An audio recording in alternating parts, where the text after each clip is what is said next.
So I'll start now. There is this website called yes.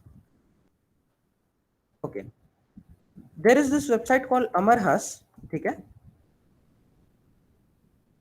इस पे हम लोग जाएंगे. Amarhas. Okay. I missed the schwa there. Okay. So यहाँ पे बहुत सिंपल स्टोरीज है जिससे हम लोग संस्कृत सीख सकते हैं. अभी हम लोग stories related to the Ramayana, actual Ramayana तो है नहीं, वेरी रिलेटेड टू रामायण, जिसमें रामायण की स्टोरी, पात्र परिचय एवं प्लॉट बताया जाता है. ठीक है, वो हम लोग पढ़ रहे हैं. ठीक है, तो इसी सीरीज का हम लोग सेकेंड बुक यानी द्वितीय पार्ट हम लोग कह सकते हैं, द्वितीय पुस्तक कह सकते हैं इसमें, क्योंकि बुक वाइज डिवाइडेड है, आज पढ़ेंगे. ठीक है,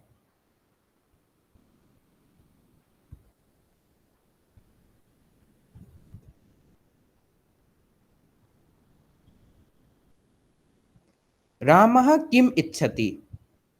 आज का सेशन हिंदी में है. जो लोग अभी ज्वाइन किए हैं उन लोगों को बता दूं, अगर किसी को हिंदी से प्रॉब्लम है या लगता है कि हिंदी उनको नहीं आती है या थोड़ी कमजोर है, तो फिर वो हमको बता सकते हैं, हम उनके लिए ट्रांसलेट करते जाएंगे. कंसिडरिंग नन अभी, if anyone has, you can speak up at any time. I will move. ठीक है, तो रामः किम इच्छति, व्हाट डज राम वांट. ठीक है, यू कैन सी कि ऐसे तो हम यस.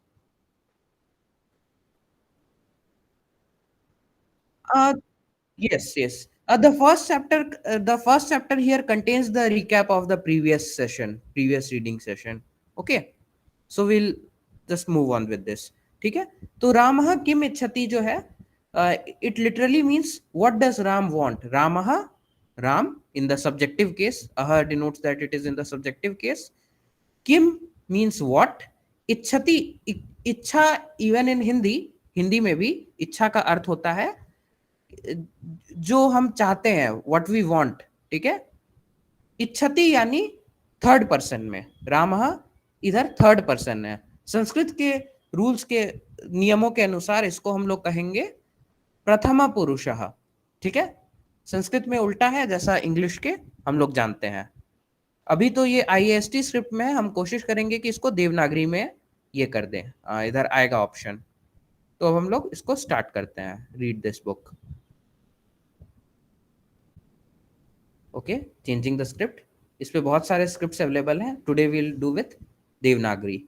ओके, स्क्रीन सबको विजिबल है क्लियरली?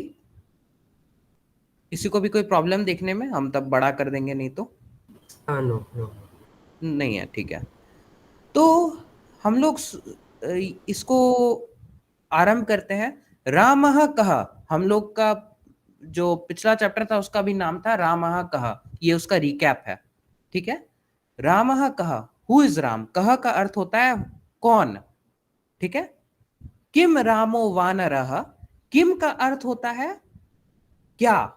ठीक है, कह जो है वो सिर्फ पुल्लिंग के लिए यूज होता है, किम जो है वो नपुंसक लिंग के लिए यूज होता है, और का जो है वो स्त्रीलिंग के लिए यूज होता है, स्त्रीलिंग के लिए प्रयोग में आता है. ठीक है, किम रामो वानरः, ये भी जो रामो आप शब्द देख रहे हैं, ये रामः का ही एक स्वरूप है जो कि संधि के कारण, आगे व आ जाने के कारण रामः से रामो बन गया है. इसके लिए आपको भी ज्यादा अधिक चिंता करने की आवश्यकता नहीं है. हम लोग इसको समझेंगे बाद में कि ये क्यों संधि हो रही है, व के कारण ही हो रही है कि कोई और भी कारण है, इस संधि का क्या नाम है, ये हम लोग आगे के सेशंस में देखते जाएंगे. पर अभी हम लोग को लग रहा है वह आगे आने के कारण, विसर्ग के बाद ये रामः से रामो बन गया है.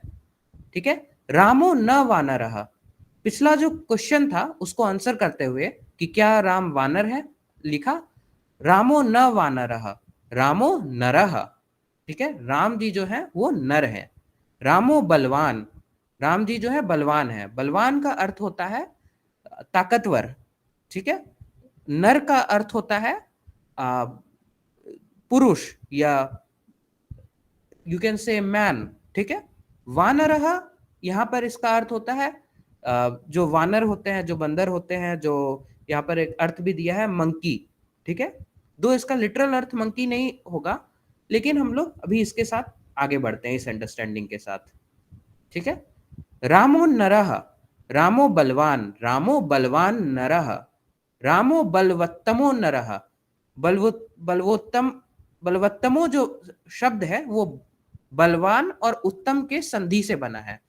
बलवान refers to strong and उत्तम refers to द बेस्ट। तो इसका अर्थ हुआ स्ट्रॉन्गेस्ट, ओके। और बलवत्तमः जो है वो बलवत्तमो एक संधि के कारण बना है। इससे हम लोग समझ सकते हैं कि जैसे व के आगे व के मतलब विसर्ग के बाद व आने के कारण रामः रामो बन गया, उसी प्रकार न के पहले विसर्ग था, इसीलिए विसर्ग जो है ओकार में परिवर्तित हो गया। ऐसा भी हम लोग एक प्रिमिटिव अंडरस्टैंडिंग के साथ चलते हैं। अभी तक किसी को किसी प्रकार का डाउट, किसी प्रकार का प्रश्न? नो। ठीक है, तब ठीक है। किसी को भी होगा तो यू कैन ऑलवेज स्पीक या right in the chat box, हमको गुरु बता देंगे, ठीक है। अब ये जो फॉर्म है रामः सीतायाः पतिः, क्या हुआ? अगर किसी को कोई डाउट होगा तो वो चैट बॉक्स में लिख देगा, क्योंकि हम स्क्रीन देख नहीं पा रहे हैं, तो आप हमको बता दीजिएगा, ठीक है। हाँ, यही हम बोले।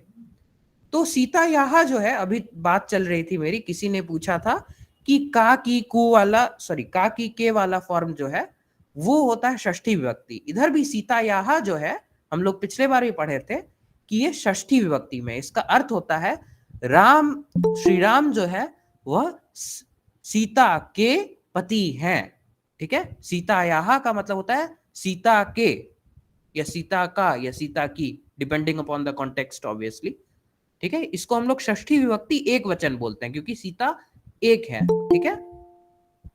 किम सीता वानरी, हम लोग देख पा रहे थे कि पीछे वानरः था, परंतु अब यहाँ पर वानरी हो गया है, ठीक है। ये इसलिए हुआ है क्योंकि सीता जी जो है वो स्त्री है, ठीक है। और स्त्रीलिंग के साथ ये जो उनके एडजेक्टिव्स हैं, जो विशेषण है, वो भी परिवर्तित उसी लिंग में, संस्कृत में हो जाते हैं, उसी जेंडर में वो चेंज हो जाते हैं, ट्रांसफॉर्म कर जाते हैं। सीता न वानरी, न का अर्थ होता है नो, ओके, नॉट। सीता नहीं है वानर, ठीक है। सीता नारी, सीता सुंदरी, सुंदरी यानी ब्यूटीफुल या डियर, ठीक है। दोनों हम लोग इधर ले सकते हैं।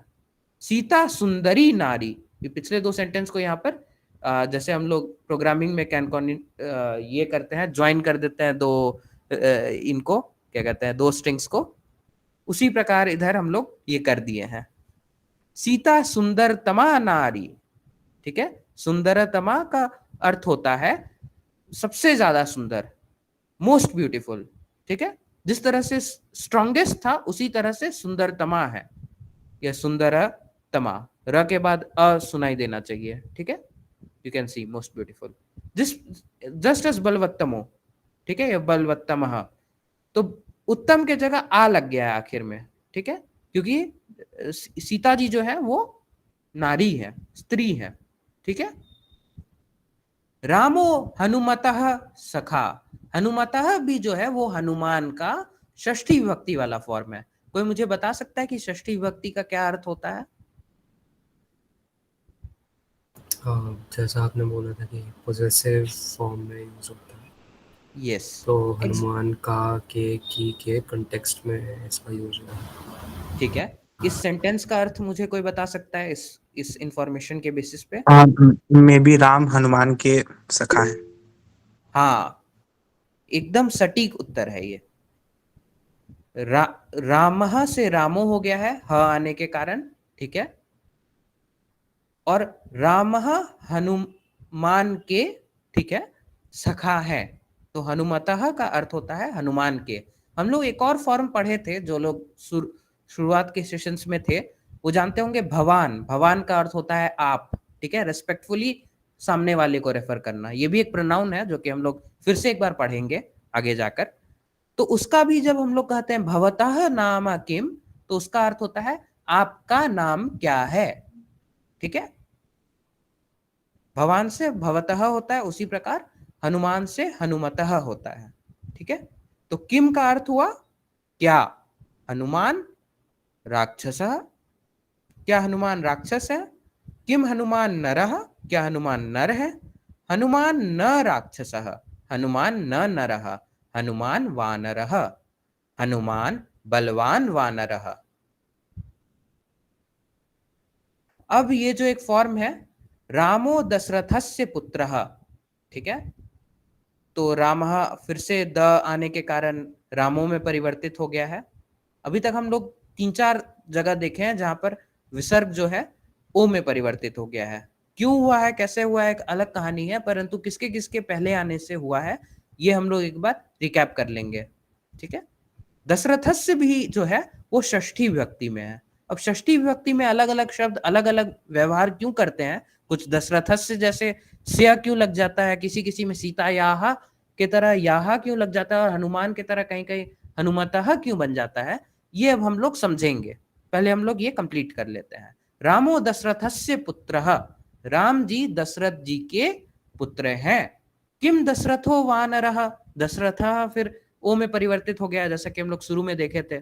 दशरथो न वानरः, दशरथो नरः, दशरथो बलवान नरः। हमको लगता है कि अब आप लोग इस तीनों सेंटेंस को मेरे बिना अर्थ बताए समझ गए होंगे। जिसको नहीं समझ में आया है वो एकदम पूछ सकता है।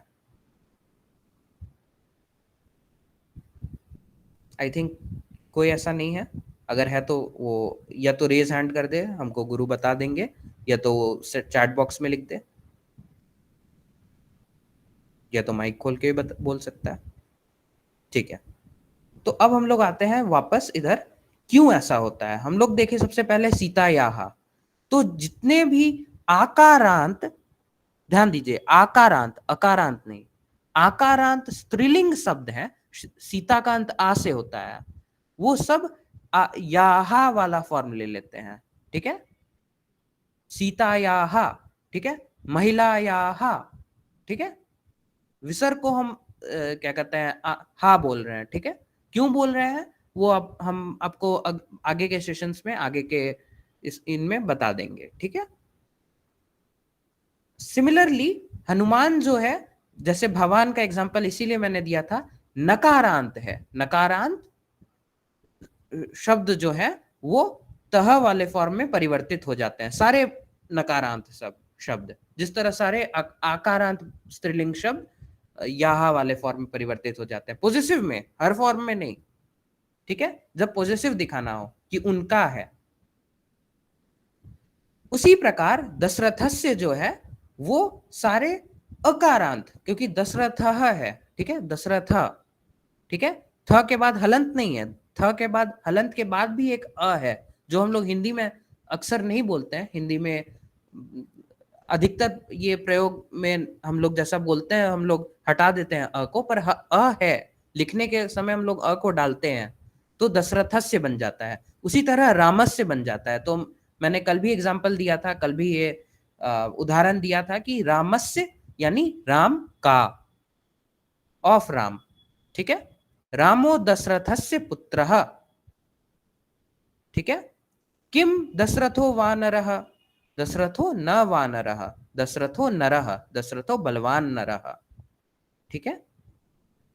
दशरथो राजा, फिर यहां पर संधि हुआ है, र के आने की वजह से थ जो विसर्ग जो है वो ओ बन गया है, ठीक है। किम रामो राजा, क्या राम राजा है? दशरथ तो राजा है, क्या राम राजा है? राजा यानी किंग होता है, जो लोग नहीं जानते हो। रामो न राजा, ठीक है, राम जी जो है वो राजा नहीं है। रामो राजपुत्रः, राजपुत्रः का अर्थ होता है राज और पुत्रः, ठीक है, जैसा कि हम लोग देख पा रहे हैं इधर, यानी जो राजा है उनके पुत्र। रामो प्रियो राजपुत्रः, ठीक है, राजपुत्रः को दो भाग में हम लोग बांट सकते हैं, राजपुत्रः में। रामो बलवान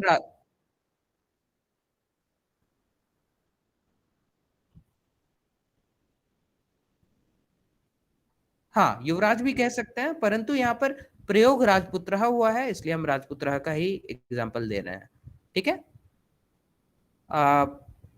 रामो बलवान राजपुत्र, रामो सुंदरो राजपुत्र, रामः प्रियो बलवान सुंदरो राजपुत्रः। प्रियो यानी डियर, बलवान यानी स्ट्रॉन्ग, सुंदरो यानी सुंदरः से सुंदरो बना है, जैसे प्रियो जो है वो प्रियः से बना है, उसका अर्थ होता है सुंदर यानी ब्यूटीफुल। ओके, किसी को इस पूरे चीज में अभी तक कोई भी डाउट, कोई भी लाइन फिर से समझना हो, एक बार फिर से सुनना हो, anything? Okay, I believe not. तो हम लोग आगे बढ़ते हैं। रामो बहुनाम प्रियः। बहुनाम जो है वो भी षष्ठी विभक्ति है, ठीक है। बहु का अर्थ होता है बहुत, और नाम जो है उसका होता है, उसका अर्थ जो है वो जुड़ जाता है, क्योंकि षष्ठी विभक्ति एक वचन नहीं है, ये षष्ठी विभक्ति बहुवचन है, ठीक है। ऑफ मेनी, मेनी एक तो होता नहीं है, मेनी में बहुत सारे लोग आते हैं, दो से तो ज्यादा ही आते हैं, एक से तो ऑब्वियसली ज्यादा आते हैं, तो बहुनाम हो जाता है। जितने भी षष्ठी विभक्ति में आप देखेंगे अधिकतर या तो ये बहुनाम वाला फॉर्म फॉलो करेंगे, या तो अणत्वम होकर ये नरानाम वाला फॉर्म फॉलो करेंगे, ठीक है। तो रामो बहुनाम प्रिय का अर्थ होता है रामः का रामो हो गया, बहुनाम यानी बहुतों का या बहुतों के, प्रियः का अर्थ हुआ प्रिय हैं, ठीक है लिखने का हर बार आवश्यकता नहीं पड़ती है, पर जिनको लिखना है वो लिख सकते हैं रामो बहुनाम प्रियः अस्ति। अस्ति के बिना भी सेंस कन्वे हो रहा है, इसलिए यूजुअली लोग अवॉइड कर देते हैं इधर, ठीक है। रामो बहुनाम नराणाम प्रियः। राम जी जो है वो बहुत सारे नरों के प्रिय हैं, क्योंकि विशेषण और विशेष एक लिंग रूप में होता है, लिंग और अधिक बाकी जितने रूप हैं, इसीलिए बहुनाम और नरानाम एक ही में है, एक ही फॉर्म में लिखा हुआ है। इसको हम लोग ऐसे ही पढ़ेंगे कि बहुत नरों के, ठीक है। ऐसे बहुनाम का अर्थ है ऑफ मेनी, लेकिन जब पढ़ने लगे तो Ram is believed to many man, या बिलीवेड ऑफ मेनी मैन भी लिखा जा सकता है, इसको लिटरल मीनिंग वही है। रामो बहुनाम नारी नाम प्रियः। राम जी जो है बहुत सारी नारियों के भी प्रिय हैं। रामो बहुनाम वानरा नाम प्रियः। जो राम जी जो है वो बहुत सारे वानरों के प्रिय हैं। रामो बहुनाम प्रियो राजपुत्र, बहुत लोगों के प्रिय राजपुत्र हैं, ठीक है। इसमें किसी को कोई भी प्रॉब्लम समझने में? नो नहीं है, ठीक है। तो एक बार हम लोग रिकैप कर लेंगे इसको, ठीक है। रिकैप करेंगे क्या, कहाँ कहाँ संधि हुई है, इसको हम लोग रिकैप करेंगे। व के पहले आने से संधि हुई है, यहाँ पर हम लोग देख पा रहे हैं। न के पहले आने से हुई है, इधर भी और इधर भी। इन तीनों जगह ब के पहले आने से रामः रामो बना है, यानी हम लोग इधर से तीन समझ सकते हैं, व न और ब, ठीक है। इधर हम लोग देख पा रहे हैं कि ये इधर कोई संधि नहीं हुई है। क्या इधर कोई संधि हुई है? कोई बता सकता है?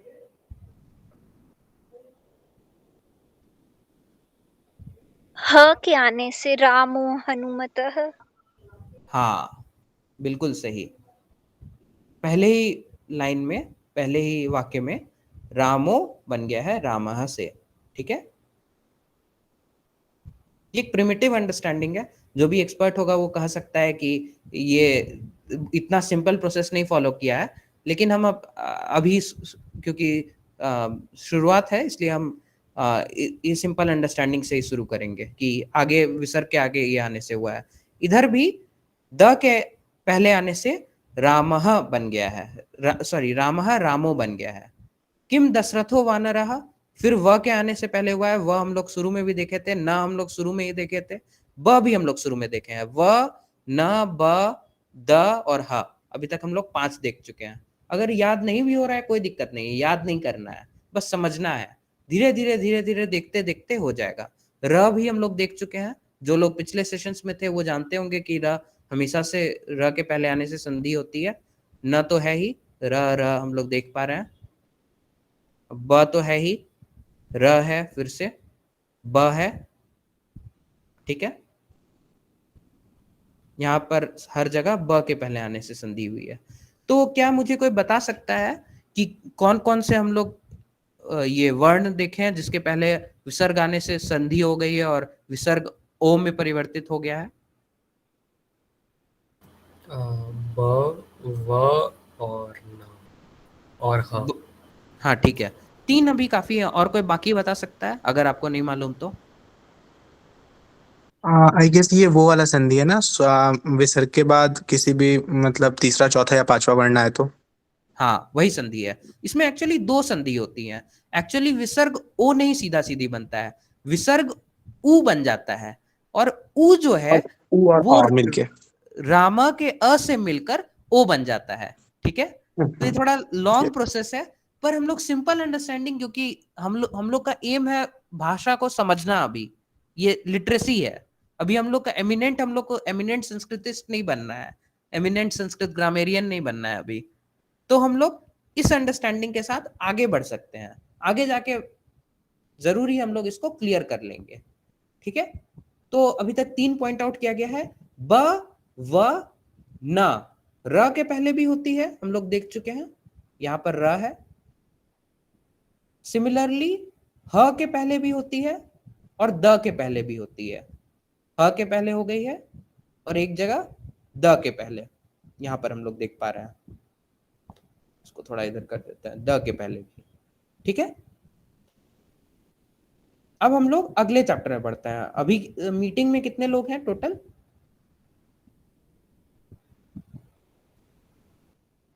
ठीक है, ठीक है, तब हम लोग आगे बढ़ा सकते हैं। अब हम लोग आते हैं रामः किम इच्छति, जो इसका मेन टॉपिक है, ठीक है। रामः किम इच्छति, क्या चाहते हैं प्रभु श्री राम, ठीक है। किसी को समझने में कोई दिक्कत? इच्छति क्यों है, इच्छामी क्यों नहीं है, इच्छसी क्यों नहीं है? अगर किसी को दिक्कत नहीं है तो कोई भी बता सकता है क्यों नहीं है।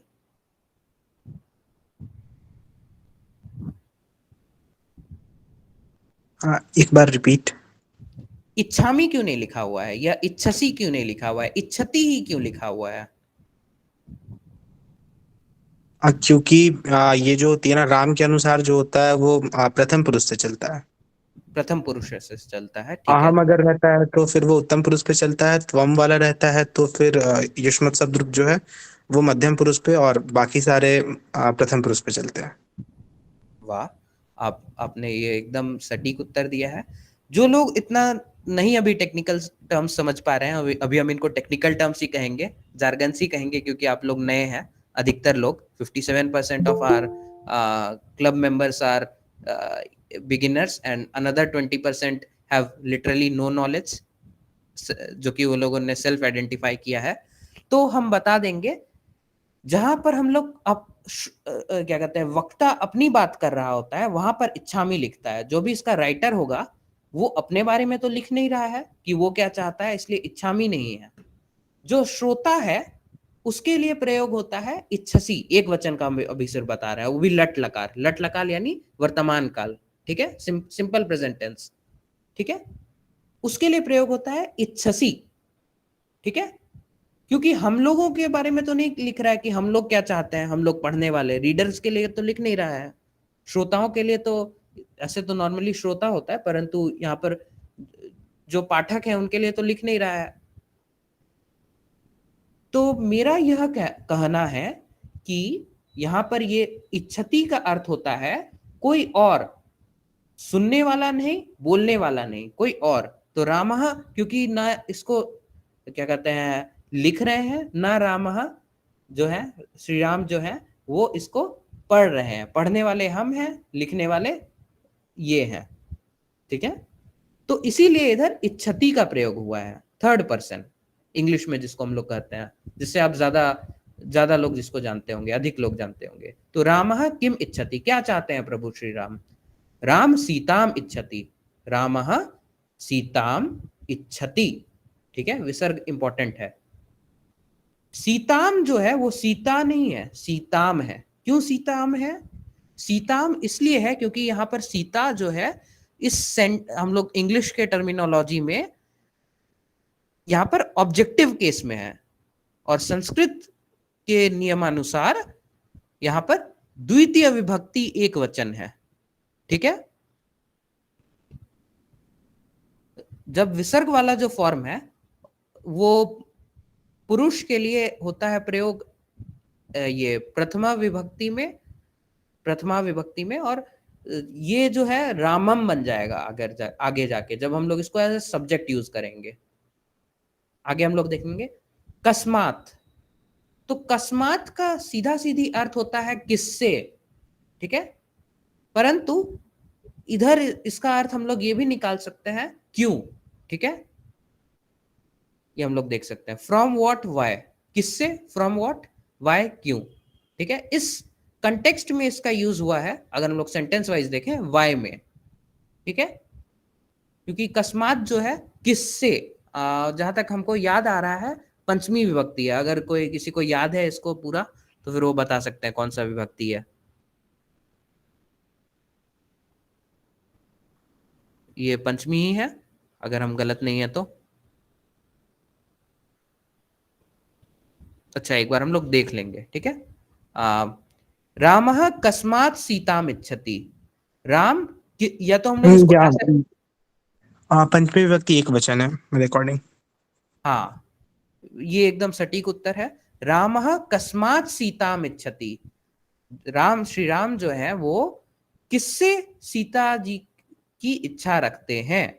ठीक है, यहाँ पर कस्मात को किससे पढ़ना एक लिटरल मीनिंग हो गया। लिटरल मीनिंग हम लोग क्योंकि नहीं करेंगे, इसका यहाँ इस कंटेक्स्ट में मीनिंग हो गया क्यों। रामः, क्यों राम जी जो है वो क्यों सीता जी की इच्छा रखते हैं। Why does Ram want Sita. ठीक है, किम सीता मृता, इज सीता डेड। ठीक है, ये क्वेश्चन पूछता है क्योंकि हम एज्यूम करता है कि रीडर्स को नहीं मालूम है, और फिर खुद आंसर करता है, इस प्रश्न का खुद उत्तर देता है, सीता न मृता। ठीक है, ये जो री देख पा रहे हैं आप लोग, इसको कुछ कुछ जगह पर रू भी प्रोनाउंस करते हैं। ठीक है, और मैंने किसी से पूछा था जो इसके जानकार हैं कि ये री होगा कि रू होगा, तो फिर उनका कहना है कि न री होगा न रू होगा। ये अलग अलग जगह के मतलब नियमतः ये न री है न रू है।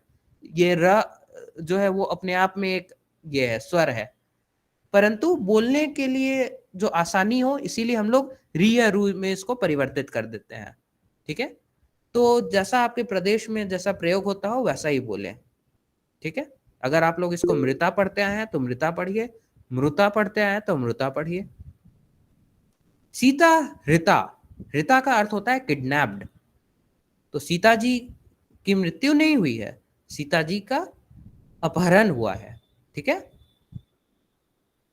और यहां पर ये वॉज में है। अभी तक हम लोग प्रेजेंट टेंस पढ़ रहे थे, ये पास्ट टेंस है। ठीक है, कोई बता सकता है कौन सा लकार कौन सा रूप है। मृता भी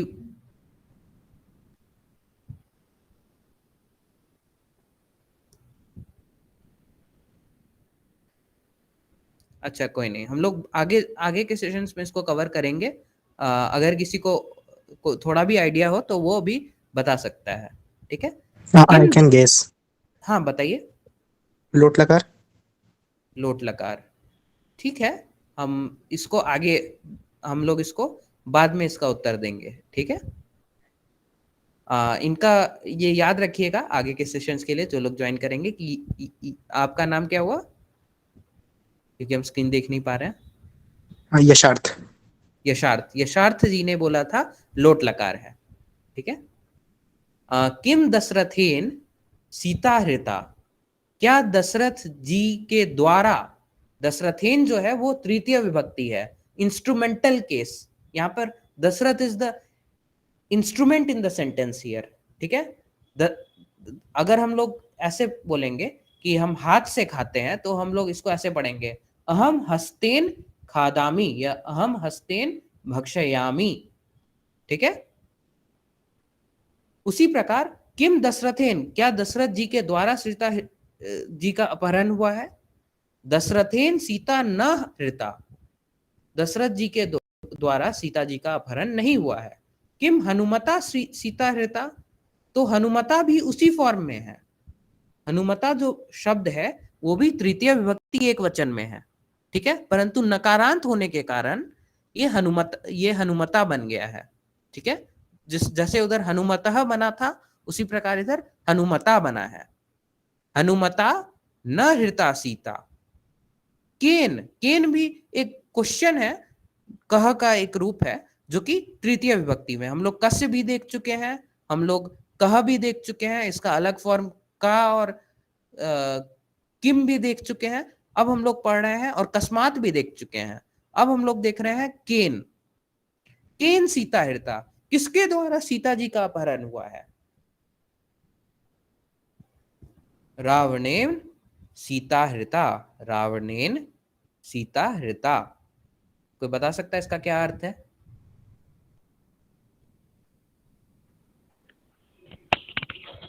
रावण के द्वारा सीता का हरण हुआ है। एकदम सटीक उत्तर है ये। को रावणः, हम लोग पिछले बार भी देखे थे कि र के पहले विसर्ग आता है तो ओ बन जाता है, इसीलिए को रावणः, कह रावणः से को रावणः बना है। एक चीज जो कि हम लोग आगे भी इसको देखेंगे, जितने भी न वाले हैं, जितने भी नेजल्स हैं, हम इनको कह सकते हैं इंग्लिश में, वो अलग अलग तरह से उनका प्रोनाउंसिएशन होता है। मेरा भी प्रोनाउंसिएशन बहुत सटीक नहीं है, ठीक है, कुछ कुछ जगह हम भी लैग करते हैं, पर हम इसके लिए एक अलग सेशन करेंगे। 5 प्रकार के नेजल्स होते हैं, एक तो म हो गया और 4 प्रकार के न होते हैं, ठीक है। हम लोग इनको आगे भी देखेंगे, ठीक है। तो इसमें कोई चिंता करने की बात नहीं है। अगर कभी कभी हम कुछ लिखते हैं उसमें अलग प्रकार का न हो तो। रावणो राक्षसः, कौन रावण? रावण राक्षस है, ये हम लोग पिछले चैप्टर्स में भी देखे थे। रावणो बलवान, रावणो बलवान राक्षसः, रावणो बलवान राजा। अब से हम ये नहीं बताएंगे कि क्यों ये परिवर्तित हुआ है, सिर्फ ये बोल देंगे कि र के कारण हुआ है। तो इधर र के कारण ओ है, ब के कारण ओ है, इधर भी ब ब ब, ठीक है। किम रावणो बलवा राजा बहुनाम नरानाम, क्या रावण जो है वो राजा है बहुत सारे नरों का, ठीक है। इधर जो आप अनुस्वार देख पा रहे हैं किम में भी और बहुनाम में भी, ये जो है ये म और नीचे हलंत, ठीक है, वही अनुस्वार बन जाता है। कब अनुस्वार बनता है? जब उसके आगे किसी प्रकार का व्यंजन आता है, ठीक है। आप स्वर के आगे नहीं देखेंगे, आप किसी भी सेंटेंस के आखिर में नहीं देखेंगे, पर आप इसको एक ही जगह देखेंगे, वो है जब किसी म के आगे, बहुनाम के आगे कोई भी किसी प्रकार का व्यंजन आ गया हो। सारे व्यंजनों पर ये लागू होता है, ठीक है। अब इसमें कुछ एक्सेप्शंस और कुछ आगे पीछे हैं, पर वो हम लोग इस पे बाद में डील करेंगे। अभी के लिए इतना ठीक है, ठीक है। रावणो न राजा बहुनाम नराणाम, क्या रावण बहुत लोगों का राजा है? बहुत सारे नरों का, बहुत सारे पुरुषों का, is he the king of many man? रावणो न राजा बहुनाम नराणाम, रावण नहीं है बहुत सारे नरों का राजा। किम रावणो राजा बहुनाम वानराणाम, क्या रावण है राजा बहुत सारे नरों का? रावण न राजा बहुनाम वानराणाम, बहुत सारे वानरों का राजा नहीं है रावण। रावणो राजा बहुनाम राक्षसा नाम, ठीक है। यहाँ पर न क्यों है और इधर न क्यों है, इसका एक कारण है जिसको हम लोग अण्त्वम बोलते हैं, ठीक है। ये वाला न अण्त्वम, ठीक है, वो इसका एक अलग नियम है। हम वीडियो भेज देंगे, जिनको रुचि हो वो देख सकते हैं, नहीं तो हम लोग बाद में इसको कवर भी करेंगे, ठीक है। रावणो बलवान राक्षस राजः, यानी राक्षसों का राजा, या राक्षस राज, ठीक है। देखिए राक्षस और राज। किसी को अभी तक कोई दिक्कत, कोई लाइन फिर से समझना हो? नहीं लगता है। रावणो बलवत्तमो राक्षसः, ठीक है, बलवान उत्तम, ठीक है, तो रावण जो है स्ट्रॉन्गेस्ट राक्षस है कह सकते हैं। बलवत्तमो राक्षसो राक्षस राजः, हाँ संस्कृत में एक बहुत बढ़िया चीज है, वर्ड ऑर्डर मैटर नहीं करता है, कहीं कहीं मैटर करता है बट अक्रॉस द बोर्ड जो है ये कंसेंसस है कि मैटर नहीं करता है, ठीक है, कम से कम नॉर्मल संस्कृत में जो है जो हम लोग अभी प्रयोग कर रहे हैं उसमें नहीं मैटर करेगा। हम अहम विघ्नेशः अस्मि भी बोल सकते हैं, विघ्नेशः अस्मि अहम भी बोल सकते हैं, अस्मि विघ्नेशः अहम भी बोल सकते हैं, मीनिंग सेम रहेगा, ठीक है। उसी तरह रावणो बलवत्तमो राक्षसः भी बोल सकते हैं, राक्षसो रावणो बलवत्तमः भी बोल सकते हैं, संधि क्योंकि जरूरी है, संधि उसी की तरह होता है। बलवत्तमो राक्षसो रावणः भी बोल सकते हैं, ठीक है। ये एक ब्यूटी है संस्कृत का जो कि आई थिंक लैटिन में भी मिलता है, ये सेम टू सेम फीचर, और इससे जो है पोएटिक मीटर्स बनाने में, राइम करने में बहुत हेल्प होता है। इसीलिए संस्कृत के जितने भी कंपोज्ड वर्क्स हैं वो बहुत सारे मेलोडियस हो सकते हैं, बहुत ज्यादा मेलोडियस मिल भी सकते हैं, ठीक है, इसी प्रॉपर्टी के कारण, क्योंकि वर्ड ऑर्डर का कोई चिंता नहीं रहता है किसको कहाँ रखेंगे। बलवत्तमो राक्षसो राक्षस राजः, हाँ इसका मीनिंग क्या होता है ये हम बता देते हैं। रावणो बलवत्तमो राक्षसा का होता है कि रावण स्ट्रॉन्गेस्ट राक्षस है, बलवत्तमो राक्षसो राक्षस राजः, राक्षस राज यानी रावण को हम लोग इधर रेफर कर रहे हैं। जिस प्रकार से एक हम लोग पाइथन में एक वेरिएबल से दूसरे वेरिएबल में सेव कर सकते हैं a is equal to B करके, अगर b में कोई वैल्यू है सपोज 3, तो फिर वो हम लोग b is equal to a करके हम लोग उस 3 को a में स्टोर कर सकते हैं। उस एकदम उसी प्रकार रावण से हम लोग वो वैल्यू राक्षस राजा में रेफर कर दिए हैं। तो बलवत्तमो राक्षसो यानी स्ट्रॉन्गेस्ट राक्षस है कौन, राक्षस राजः यानी रावण। बलवत्तमो राक्षसो, हम लोग यहाँ पर बता दिए कि राक्षस राजा बलवत्तमो राक्षसो है, तो बलवत्तमो राक्षसो का भी अर्थ हो गया रावण ही। न रामस्य सखा, जैसा कि हम बताए थे रामस्य राम का, तो रावण जो है जो सबसे ज्यादा बलवान राक्षस जो है वो राम का सखा नहीं है ना, ठीक है। इधर आगे हम लोग हर जगह अस्थि लगा सकते हैं, इधर छोड़ के जहाँ पे क्षति है वहां अस्थि का जरूरत नहीं है। तो ये आप सभी को समझ में आ गया, परंतु उसके बिना भी चल जाएगा। अब हम जो है ये एक नया चीज समझाएंगे। जो लोग पिछले सेशंस में थे, रीडिंग सेशंस में, वो लोग ये जानते होंगे कि कौन सा फॉर्म है, या कम से कम देखे तो होंगे, कम से कम याद नहीं भी होगा तो। किम रामो रावणस्य, क्या राम जी रावण के सखा यानी मित्र, सखा का मतलब मित्र होता है, दोस्त होता है, भवितुम बनने के, ठीक है, या बनने के लिए, तुमुन प्रत्यय है आई थिंक, हाँ, टू बी और बिकम, ठीक है। इच्छति चाहते हैं, क्या राम जी रावण के सखा बनना चाहते हैं। रामो न रावण से सिखा भवितुम इच्छति, ठीक है। राम जी, हम लोग तो स्टोरी लाइन पहले ही पढ़ चुके हैं कि राम जी तो सीता जी को चाहते हैं, रामः किम इच्छति शुरू में ही था। राक्षस राजेन सीता हृता, क्यों है ऐसा, राक्षस राजेन सीता हृता, राक्षस राजेन पत्नी रामस्य हृता, ठीक है, पत्नी रामस्य, इसका ये अर्थ नहीं है कि राक्षस राजेन पत्नी, राक्षस राज के द्वारा, जैसे हम लोग राक्षस राजेन यानी राक्षस राज के द्वारा पत्नी, पत्नी किसकी पत्नी, रामस्य, हम लोग आगे भी रामस्य लिख सकते थे, रामस्य पत्नी, लेकिन पत्नी रामस्य का भी वही अर्थ है, ठीक है, पत्नी रामस्य, राम की पत्नी हृता, हृता यानी अपहरण किया, ठीक है। राक्षस राजेन प्रिया पत्नी रामस्य हृता, इस वाक्य का कोई अर्थ कोई समझा सकता है, जो लोग अभी तक समझ रहे हैं, ताकि हमको भी लगे कि आप लोग समझ पा रहे हैं।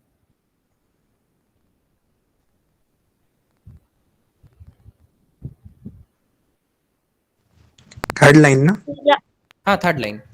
रावण सीता को लाइक करता है। लाइक करता है, ठीक है। और कोई? या राक्षस राज ने राम की प्रिय पत्नी सीता का अपहरण किया है। हाँ, यही है। और इसको और अगर हम लोग लिटरल मीनिंग के साथ पढ़ें ताकि आगे कोई दिक्कत नहीं हो, तो राक्षस राज के द्वारा, राक्षस राजेन का मतलब बाय द किंग, ठीक है। प्रिया, प्रिया पत्नी यानी जो प्रिय पत्नी है, रामस्य यानी राम की, ठीक है। ऋता, ऋता यानी किडनैप्ड या कैरीड। राक्षस राजेन प्रिया पत्नी रामस्य ऋता। राक्षस राज ने जो प्रिय पत्नी है राम की, जैसे हम लोग शुरू में भी पढ़े थे, प्रिय पत्नी कौन है राम की, हम लोग इधर नाम नहीं ले रहे हैं पर समझ पा रहे हैं कौन है। संस्कृत में प्रॉपर्टीज से भी किसी का नाम रखा जा सकता है, किसी के एडजेक्टिव से। हम लोग ये बहुत जगह देखे हैं। हम एक नाम है पंकज, पंकज होता है जो कीचड़ से होने वाला, इसका अर्थ होना चाहिए जहां तक हमको याद है, ठीक है। हम लोग नाम नहीं ले रहे हैं कमल, पर हम लोगों को ये मतलब समझ में आ रहा है कि कमल की ही बात हो रही है, क्योंकि कमल का प्रॉपर्टी है कि वो कीचड़ से होता है। तो प्रिया पत्नी रामस्य ऋता, रामः सीताम इच्छति। हम लोग शुरू में पढ़े थे कि रामः सीताम इच्छति, और अगर दोनों में कॉन्फ्लिक्ट है, राम में और रावण में, कि रावण ने किडनैप किया है, तो उस कारण के लिए रामो राक्षस राजम मारितुम यानी मारने के लिए इच्छति। रामः का रामो हो गया र के कारण, राक्षस राजः जो कि राक्षस राजम भी पढ़ सकते हैं, राक्षस राजम क्या कि इधर ये है ऑब्जेक्ट है। अब मेरे पास एक सेकंड, ठीक है। रामो राक्षस राजम मारिए तुम, मारने के लिए इच्छा है, ठीक है। हाँ, हम देख रहे हैं चैट। गुरु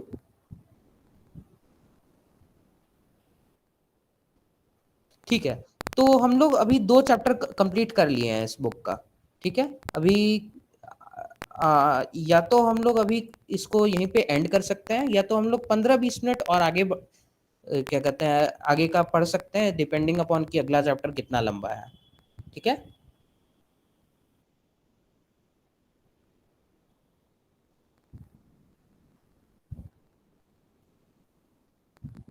हाँ, ये चैप्टर लंबा है एक्चुअली, ठीक है। ये हम लोग कल करेंगे, या मतलब जब भी नेक्स्ट डेट होगा। कल तो हम लोगों की मीटिंग है, तो फिर हम लोग इंटरनल मीटिंग है, तो फिर हम लोग कल जो है, कल कोई सेशन मेरे हिसाब से नहीं होगा, बट ये कन्वे कर दिया जाएगा, होगा कि नहीं होगा। तो हम लोग ये करेंगे, क्या कहते हैं इसका, क्या कहते हैं, आज के सेशन को यहीं पे समाप्त करते हैं। आई थिंक रिकॉर्डिंग स्टॉप कर